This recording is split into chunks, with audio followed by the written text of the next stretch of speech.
Comment je suis passé d'une liquidation judiciaire avec 30 000 euros de dette à plus de 100 000 euros de patrimoine net? C'est ce qu'on va voir dans cette vidéo. Alors, pour t'expliquer le contexte, c'est que ça n'a pas toujours été facile. Plus jeune, j'ai vu ma mère vraiment galérer. Elle a été fichée Banque de France. On a vraiment pas mal galéré. Ma mère, elle a enchaîné les petits emplois. Elle a été femme de ménage, caissière. Elle a fait vraiment des petits jobs qui n'étaient pas très bien rémunérés. Elle n'avait pas de diplôme. Donc, on était dans une cité HLM et on gagnait vraiment pas beaucoup. Comme j'aime bien le dire, j'étais pauvre parmi les pauvres. On a connu le restaurant du cœur, l'armée du salut. Enfin voilà, ça n'a pas été facile. Et donc, vivre dans un contexte familial comme ça a créé des traumatismes. Déjà, on m'a pas donné d'éducation financière. Forcément, j'ai vu ma mère compter chaque centime tout le temps. Quand elle m'envoyait acheter quelque chose, elle comptait jusqu'au moindre centime pour que je rende toute la somme, faire des scandales à la caisse d'un supermarché parce que la promotion, elle n'était pas passée, parce que forcément, cette promotion-là qui passait, c'était de l'argent en plus dans le budget. Donc tout ça, ça m'a créé vraiment un traumatisme sur l'argent. Et ce que je me suis dit, c'est que dans ma vie, j'espère ne jamais manquer d'argent. J'espère ne jamais vivre cette situation-là. Et surtout, je voudrais jamais faire vivre cette situation-là à ma famille. Moi, ma réflexion, ça a été de me dire, pour ne pas galérer financièrement, il faut gagner beaucoup d'argent. Et pour gagner beaucoup d'argent, ce qu'il faut faire, c'est créer une entreprise. Et là, j'avais tout faux. Je vais t'expliquer pourquoi par la suite, mais j'avais vraiment tout faux. Donc, ce que j'ai fait, c'est que je suis sorti des études, j'ai réussi à faire des études, malgré que dans la famille, il n'est même pas le bac, etc. J'ai réussi à avoir une licence pro. Et à la suite de ça, je me suis dit que j'allais créer mon entreprise. Donc, je me suis lancé, j'ai contracté des prêts, j'ai eu des prêts d'honneur, enfin voilà, j'ai utilisé toutes les aides possibles de l'État pour créer une entreprise. D'ailleurs, il y a pas mal d'aides. Et donc, j'ai lancé ma société. Et là, j'ai fait un nombre incalculable de bêtises. Ça veut dire que mon budget, il n'était pas du tout géré. Moi, ce que j'ai fait, c'est que j'ai mis beaucoup d'argent sur le site internet, j'ai mis beaucoup d'argent sur le stock et je ne me suis pas concentré sur d'autres postes de dépenses. Je n'avais pas inclus d'autres postes de dépenses. Tout simplement parce que pour moi, tout ce qui était gestion financière, c'était abstrait puisque moi, j'ai vu ma mère avoir 1 euro dépenser 1,20 €. J'ai vu ma mère fichée Banque de France qui n'avait pas d'argent et qui a galéré, qui a dû réclamer de l'argent à droite à gauche. Et donc, moi, je partais un peu sur des bases où je me dis, j'étais juste focus sur je vais gagner beaucoup, mais sans avoir d'éducation financière.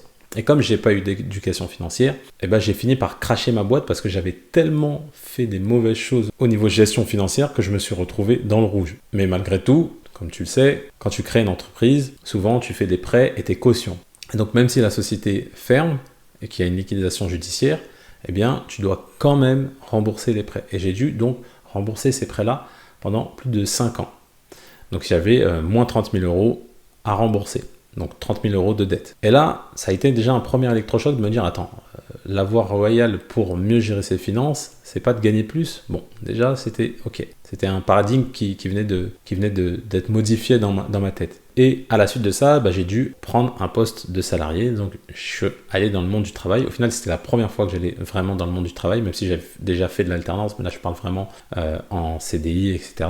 Et là, j'ai lu un livre qui a été un vrai déclic pour moi, qui s'appelle Père riche, Père pauvre. Et ce livre-là, si tu l'as pas lu, sincèrement, il faut que tu le lises. D'ailleurs, j'en parle dans une vidéo où je te donne 10 leçons que j'ai reçues de plus de 39 livres que j'ai lus sur l'argent. Donc, tu as le petit qui s'affiche sur la vidéo où tu as le lien dans la description de la vidéo.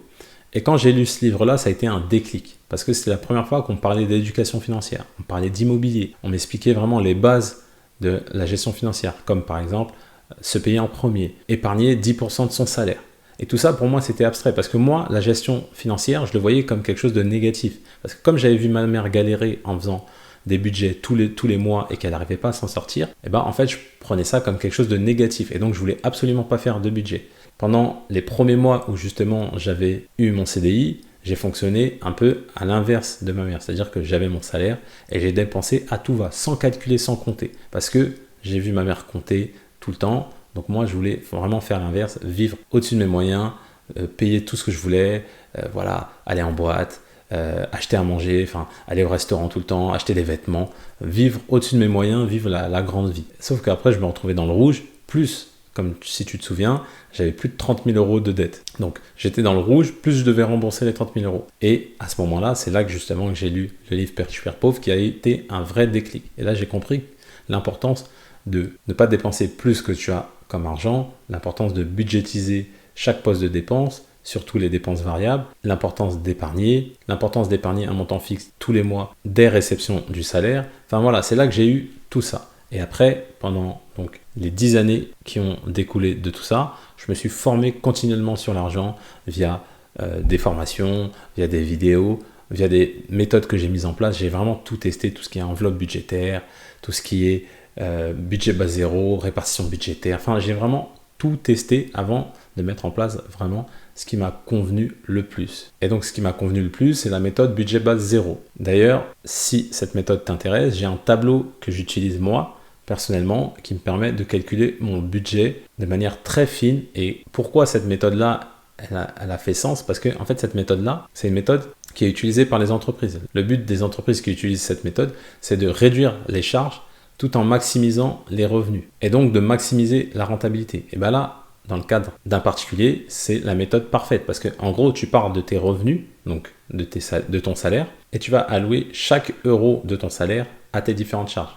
Quand je dis charges, j'inclus l'épargne, les dettes, vraiment tout. Et donc moi, c'est ce que j'ai fait pour pouvoir rembourser plus facilement justement mes dettes. C'est-à-dire que j'ai inclus tous les mois un montant en plus pour rembourser plus rapidement mes dettes. Donc si ce tableau t'intéresse, tu as le lien dans la description de la vidéo. Et une fois que j'avais mis en place la méthode qui m'a convenu le plus, que j'ai pu rembourser mes dettes, c'est là que j'ai commencé à m'intéresser à tout ce qui est placement. Donc j'ai fait de l'immobilier, j'en ai fait pendant pas mal d'années. J'ai eu jusqu'à 4 lots, donc 2 colocations et 2 studios en location meublée longue durée. Ensuite, à partir d'un certain temps, j'en ai eu marre parce que c'était vraiment beaucoup de gestion, beaucoup de charges mentales. J'ai tout revendu en faisant des plus-values. Et après, par la suite, ce que j'ai fait, c'est que tout cet argent-là, je l'ai placé en bourse. Tout ça, encore une fois, pour t'expliquer, c'est que je me suis formé. Je n'ai pas fait les choses comme ça. C'est-à-dire qu'à chaque fois que je me lançais dans quelque chose, quand j'ai voulu me lancer dans l'immobilier, mais j'ai suivi des heures et des heures. Dans un premier temps de vidéos sur YouTube et par la suite de formation. Et après, je me suis lancé. Également, pareil pour la bourse. J'ai lu pas mal de livres sur tout ce qui est bourse, ETF. J'ai lu la plupart des livres importants dans ce secteur-là, je les ai lus. Et c'est comme ça après que j'ai pu par la suite investir en bourse. Pourquoi je préfère la bourse? Parce que c'est beaucoup plus passif que l'immobilier. L'avantage de l'immobilier, c'est que tu peux investir avec l'argent de la banque. Donc te faire prêter pour acheter un bien qui va être payé ensuite par un locataire, etc. Effectivement, c'est intéressant. Mais moi, là, l'idée, c'est plus d'augmenter mes revenus et de les sécuriser derrière avec la bourse. Donc ça, c'est ma stratégie. Et donc, c'est comme ça que j'ai pu constituer un patrimoine. J'ai acheté des biens grâce à la banque avec lequel j'ai fait une plus-value. Bien évidemment, ça ne s'est pas fait en 2 secondes.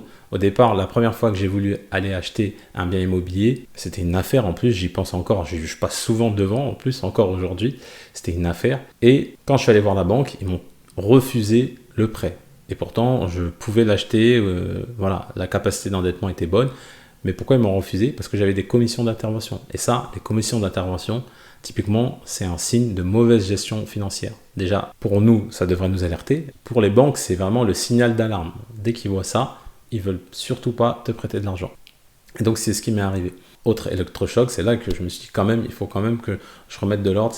Il suffit pas juste de vouloir gagner de l'argent, de vouloir investir. Il faut quand même passer par la base qui est de mieux gérer ses finances. Et donc, une fois que j'ai fait ça, j'ai pu investir dans 4 lots comme je t'ai expliqué. Et donc, ensuite, j'ai pu donc prendre cet argent-là, j'ai mis une partie en bourse et j'ai mis une partie dans ma résidence principale. Pourquoi j'ai voulu investir dans ma résidence principale? Tout simplement parce que la résidence principale, il y a quelque chose qui est assez négligé des gens qui investissent. Beaucoup veulent directement faire du locatif. Mais la résidence principale, c'est plus facile de se faire financer une résidence principale qu'un investissement locatif. Et surtout, en cas de plus-value, la résidence principale, lorsque tu vas la revendre, elle n'est pas imposable. Donc moi, mon idée, c'est ça, c'est d'acheter un logement qui coûte assez cher. Là, on parle de plus de 300 000 euros. Mais derrière, en cas de revente, la plus-value, elle ne sera pas imposable. Et là, en l'occurrence, c'est le cas. Enfin, je n'ai pas encore revendu, mais en tous les cas, mon logement est estimé à 330 000 euros. Et moi, à la banque, je dois encore, je crois que c'est aux alentours de 298 000 euros. Donc là, je suis déjà en bénéfice de 32 000 euros. C'est-à-dire que si je revends sur ces 32 000 euros-là, je n'ai pas d'impôt à payer. Donc ça, c'est intéressant. Et derrière, après cet argent-là, je peux la sécuriser soit dans un autre bien que je vais acheter tout en faisant une affaire ou en mettant en bourse pour constituer un patrimoine financier pour la retraite. Et donc, ma stratégie qui était de je veux tout et tout de suite en gagnant beaucoup d'argent, maintenant, c'est plus l'inverse, c'est de mieux gérer mes finances, d'avoir les charges les plus basses, d'épargner l'excédent dans ma résidence principale, en bourse, dans l'objectif que par la suite, je sois autonome financièrement à la retraite, mais l'idéal, encore plus, plusieurs années avant la retraite. Voilà ma stratégie. J'espère que tu as aimé cette vidéo parce que je me suis livré comme jamais je l'ai fait dans n'importe quelle autre de mes vidéos. Franchement, c'est la première fois que je parle autant de moi. J'espère que tu as aimé, j'espère que ça t'a aidé.